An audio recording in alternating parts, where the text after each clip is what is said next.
Hey students, welcome to Magnet Brains. मैं हूं Shivani Sharma. I hope आप लोग बहुत अच्छे होंगे एंड बहुत ही मजे के साथ अपनी पढ़ाई कर रहे हैं। सो स्टूडेंट्स, आप जानते ही हैं मैग्नेट ब्रेन्स पे क्लास केजी टू क्लास 12 आपका CBSE board, Hindi medium, English medium and variety of other courses बिल्कुल फ्री अवेलेबल है। तो आपको कोई भी सब्सक्रिप्शन नहीं लेना है। सो क्लास 12 मैथ स्टूडेंट्स, इस वीडियो में हम डिस्कस करेंगे प्रोबेबिलिटी के कुछ ऐसे कंसेप्ट जो आप लोगों को बहुत अच्छे से आना चाहिए सो दैट आप किसी भी क्वेश्चन को गलत ना करो। अब आप लोगों को अचानक से एक कंसेप्ट याद आया होगा कि कभी कभी जब हम प्रोबेबिलिटी फाइंड करते थे तब फेवरेबल बाय टोटल करके अपने आंसर को लेके आ जाते थे, राइट? चाहे क्वेश्चन किसी का भी बना रहे, प्रोबेबिलिटी फाइंड करने के लिए हम लोग favourable divided by total number of elements किया करते थे। फिर कभी कुछ ऐसे क्वेश्चंस भी हमने देखे जहां पे ये वाला लॉजिक फेल हो रहा था और हमारे आंसर गलत आ रहे थे।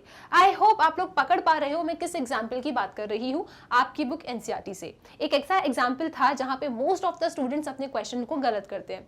तो डिफरेंट अप्रोच क्या है प्रोबेबिलिटी की और उस अप्रोच को कब हमें फॉलो करना है, और जो बचपन में हम प्रोबेबिलिटी का फॉर्मूला पढ़ के आए थे वो फॉर्मूला हमें कब लगाना होता है, तो इन दोनों को अपन डिस्टिंग्विश करते हैं।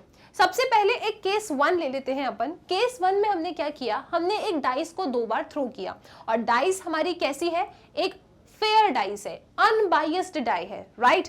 अनबायस्ड डाई का होने का मतलब क्या होता है कि हर एक एलिमेंट की जो आने की प्रोबेबिलिटी है वो इक्वली लाइकली है। ओके सब कुछ एकदम इक्वली लाइकली है। ऐसा नहीं है कि मैंने डाइस को फेंका तो एक जो नंबर है उस पर वो ज्यादा बार आए या जो 6 नंबर है वो ज्यादा बार आए, नहीं, सारे एलिमेंट्स कैसे हैं, इक्वली लाइकली है।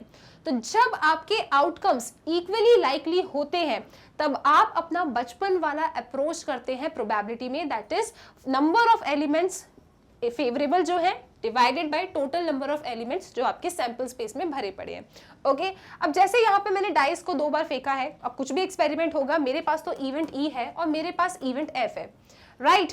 अब मेरी सैंपल स्पेस कैसी बनी है, मेरी सैंपल स्पेस बनी है उन एलिमेंट से जो कैसे हैं, वो एलिमेंट्स जो इक्वली लाइकली है, सबका आना बिल्कुल बराबर है।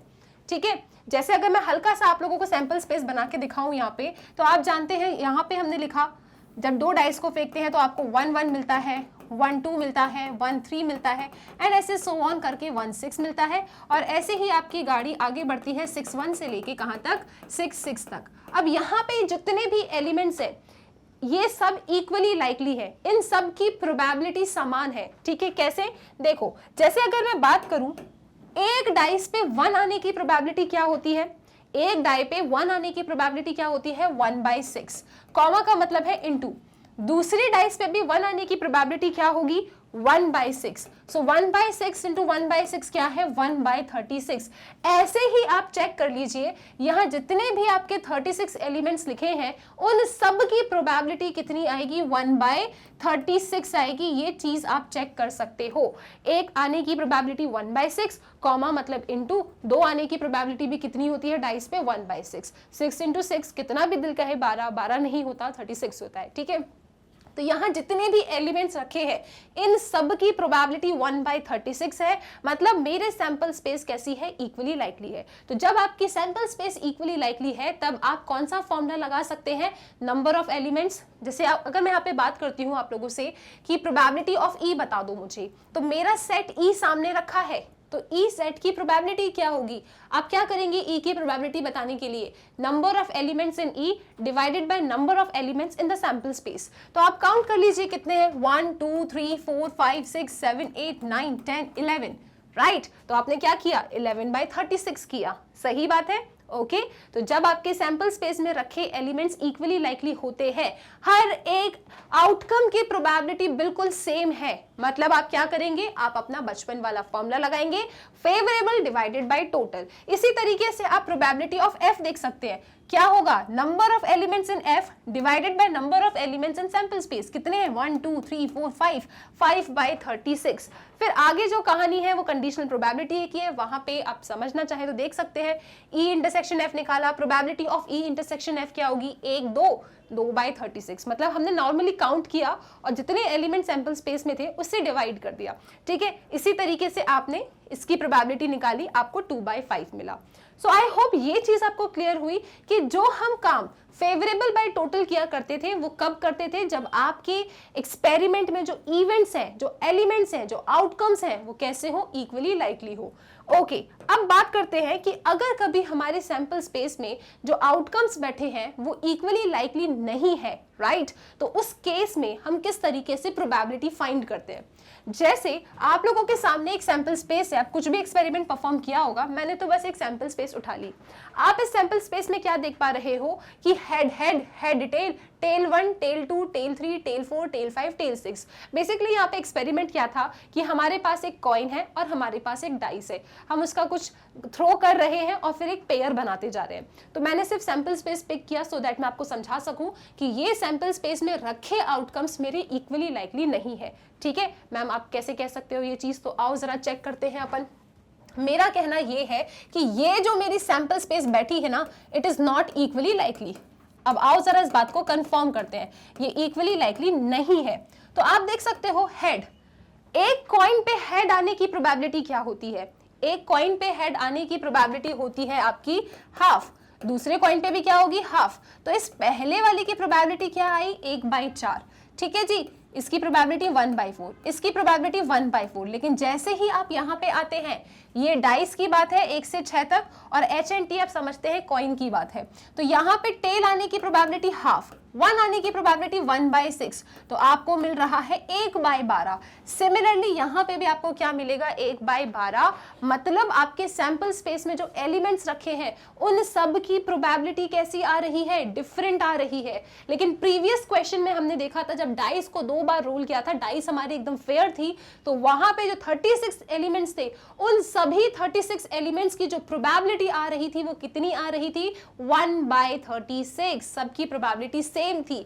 लेकिन यहाँ इस सैंपल स्पेस में क्या हो रहा है, सबकी प्रोबेबिलिटी डिफरेंट आ रही है। मतलब यहाँ पे आपने जो बचपन में फॉर्मूला पढ़ा था आप उसे नहीं लगा सकते। तो मैम ऐसे क्वेश्चंस को कैसे सॉल्व किया जाता है, देखो पहली चीज तो आपने ये पकड़ ली ना कि कब आपको बचपन वाला फॉर्मूला नहीं लगाना, जब आपके इवेंट्स इक्वली लाइकली ना हो, जब आपकी डाइस अनफेयर हो, जब आपका सिक्का भी कैसा हो, बायस्ड हो। तो जब भी ऐसे कुछ चीजें होती हैं वहां पे आप इस तरीके से अपनी प्रोबेबिलिटी कैलकुलेट करते हो। तो एक बार चेक करते हैं यहाँ पे। ठीक है, तो सैंपल स्पेस थी इवेंट ई, हमने कुछ इवेंट एफ बनाया, हमने ई इंटरसेक्शन एफ बनाया। सपोज कीजिए कि मुझे इस क्वेश्चन में ना इसकी प्रोबेबिलिटी फाइंड करनी थी, probability of E intersection F divided by probability of F. तो पहले हम क्या करते थे कि कितने एलिमेंट्स ई इंटरसेक्शन एफ में है और कितने एलिमेंट सैंपल स्पेस में है उससे डिवाइड करते थे। लेकिन यहाँ पे अगर ऐसा करेंगे तो क्वेश्चन गलत हो जाएगा, क्योंकि हमारे एलिमेंट्स कैसे हैं, इक्वली लाइकली नहीं है। तो मैं ई इंटरसेक्शन एफ की प्रोबेबिलिटी कैसे निकालूंगी, मेरे ई इंटरसेक्शन एफ में जितने भी एलिमेंट्स बैठे हैं मैं उनकी इंडिविजुअल प्रोबेबिलिटीज निकालूंगी। ठीक है, जैसे ई इंटरसेक्शन एफ में t,5 है, इसकी प्रोबेबिलिटी, कॉमा का मतलब देखो एक खत्म हुआ ब्रैकेट, दूसरा ब्रैकेट शुरू हो रहा है तो आपको प्लस बनाना है, फिर प्रोबेबिलिटी ऑफ t,6 आपको लेके आना है। यहाँ पे आप t की प्रोबेबिलिटी फाइंड करेंगे। ठीक है, प्रोबेबिलिटी ऑफ t फाइंड करेंगे, कितना आएगा, आप इसे लिखेंगे t की प्रोबेबिलिटी हाफ, राइट। कैसे लिखोगे आप, हाफ, और 5 आने की प्रोबेबिलिटी कितनी होगी, 1/6, क्योंकि 5 डाइस से आया है। सिमिलरली यहाँ पे कितना होगा, हाफ इंटू 1/6, तो आपको मिलेगा कितना, 1/12 प्लस 1/12, मतलब कि कितना, 1/6। ठीक है जी, कितना आया आपके पास इसकी प्रोबेबिलिटी, आपके पास इस पूरे ई इंटरसेक्शन एफ की प्रोबेबिलिटी 1/6 आ रही है। ओके, तो पहले देखो आप, अगर आप इसको साधारण तरीके से करते ना, पी ई इंटरसेक्शन एफ की प्रोबेबिलिटी, तो आपकी 1/6 नहीं आती। चेक करो कितनी आती, आपकी प्रोबेबिलिटी आती यहाँ पे, कितने एलिमेंट्स है ई इंटरसेक्शन एफ में, 2। टोटल एलिमेंट्स कितने यहाँ पे, 1 2 3 4 5 6 7 8, तो आप लोग 2/8 लिखते और वो क्वेश्चन आपका गलत हो जाता। ठीक है, यहाँ पे हमने एक डिफरेंट अप्रोच को अपनाया है प्रोबेबिलिटी फाइंड करने के लिए, और ऐसी अप्रोच हमने क्यों अपनाई, क्योंकि हमारे इवेंट्स इक्वली लाइकली नहीं थे। कैसे फाइंड किया हमने प्रोबेबिलिटी, हमने कहा कि ई इंटरसेक्शन एफ में 2 एलिमेंट है, पहले हम इस पूरे की प्रोबेबिलिटी फाइंड करेंगे, फिर बीच में प्लस बनाएंगे और फिर इस वाले इवेंट की प्रोबेबिलिटी निकालेंगे। ठीक है जी, तो यहाँ पे इसकी प्रोबेबिलिटी कैसे निकालोगे आप, पहले t की प्रोबेबिलिटी इंटू करोगे 5 की प्रोबेबिलिटी, 5 आया है डाइस से, तो ऐसे काम किया, फिर यहाँ पे ऐड किया, 1/6 आया। आई होप ये बातें आपको क्लियर है। उसके बाद नीचे क्या लिखा था, प्रोबेबिलिटी ऑफ एफ। तो आप एफ की प्रोबेबिलिटी कैसे निकालोगे, आप अपने एफ में लिखे हर एक एलिमेंट को पकड़ लोगे, ठीक है। जैसे एच टी है तो एच टी की प्रोबेबिलिटी क्या होगी, इसकी हाफ और इसकी भी हाफ, मतलब 1/4, ठीक है। इसकी क्या होगी, हाफ इंटू 1/6 मतलब कि 1/12, और सेम टू सेम 6 बार लिखे हैं तो इंटू 6 कर दीजिए। तो यहाँ पे मिलेगी आपको प्रोबेबिलिटी 1/4 प्लस हाफ, ठीक है। आप एलसीएम लेंगे, आया 4, दिस इज 1 + 2 यानी कि 3/4, और आप चेक कर लीजिए 3/4 लिखा है। जब इसे सिंप्लीफाई किया तो आंसर 2/9 आया। सो आई होप ये अप्रोच आपको समझ में आ गई कि ऐसी अप्रोच आपको कब फॉलो करना है और नॉर्मल अप्रोच कब फॉलो करना है आपकी प्रोबेबिलिटी में। अब बात करते हैं एक बहुत ही ज्यादा important topic, that is theorem of total probability and साथ ही साथ Bayes theorem. Theorem of total probability कब लगती है, देखो इसमें बहुत लोगों को कंफ्यूजन होता है, तो इस कंफ्यूजन को अपन दूर करते हैं इस एग्जाम्पल के साथ। सपोज कीजिए मेरे पास ये 3 बैग है, ओके। अब मुझे इन बैग में से, मैंने आपको नहीं बताया कौन सा बैग उठाना है, सिंपल आपसे कह दिया कि जो रेड और ब्लैक टाइप की बॉल्स इन बैग्स में रखी है ना, आप मुझे रेड बॉल की प्रोबेबिलिटी बता दो, ठीक है। मैंने आपसे क्या कहा, मैंने आपसे कहा कि 3 बैग हैं, कोई भी उठा लो, मैंने नहीं बताया कौन सा बैग आपको उठाना है, सिंपल आपसे कह दिया कि रेड बॉल की प्रोबेबिलिटी बताओ। तो आप क्या बोलोगे, आपने हमें बताया ही नहीं। हमारे पास यहाँ क्या हो रहा है, हमारे पास यहाँ पे अनेक रास्ते आ रहे हैं और मंजिल क्या है, मंजिल है रेड बॉल तक पहुंचना। तो आप हर एक रास्ते पे चलोगे और अपने रेड बॉल तक पहुंचोगे, ठीक है। तो कैसे चलना है आपको, प्रोबेबिलिटी ऑफ रेड बॉल क्या होगा, सबसे पहले आपने बैग 1 को उठाया, फिर आप बातें करोगे, बैग 1 को उठाया तो रेड बॉल आया। इसी तरीके से आप बैग 2 को उठाओगे, फिर बोलोगे बैग 2 को उठाया, उसमें से रेड बॉल बाहर आया, एंड सो ऑन करेंगे आप अपने थर्ड बैग के लिए। तो ये इस केस में लगती है लॉ ऑफ टोटल प्रोबेबिलिटी, जब आपको नहीं बताता कि किस बैग को उठाना है और नॉर्मली बोल देते हैं कि प्रोबेबिलिटी बताओ, ठीक है। अब बात करते हैं बेस थ्योरम कब लगती है।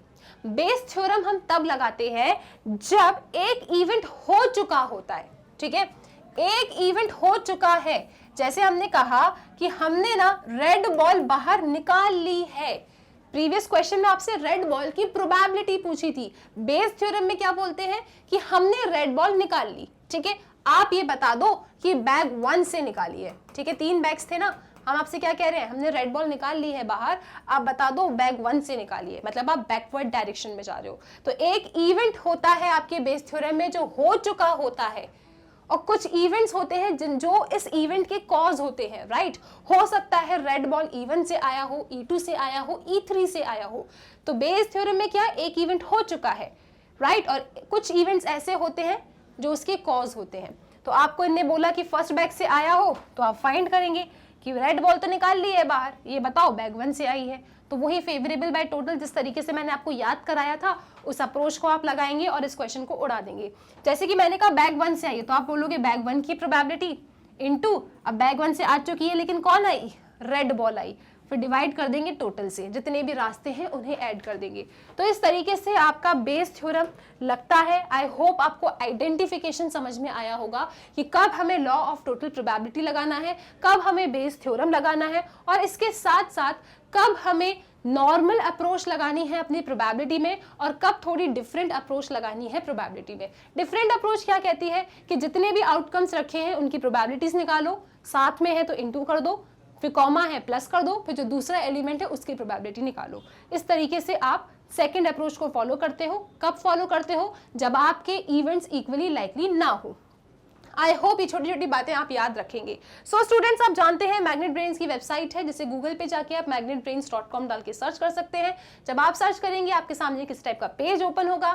यहाँ पे 12th क्लास अगर आप पढ़ना चाहते हैं, क्लास 12th में जो भी सब्जेक्ट पढ़ना है, एनसीईआरटी पढ़ना है, एनसीईआरटी पे क्लिक कीजिए।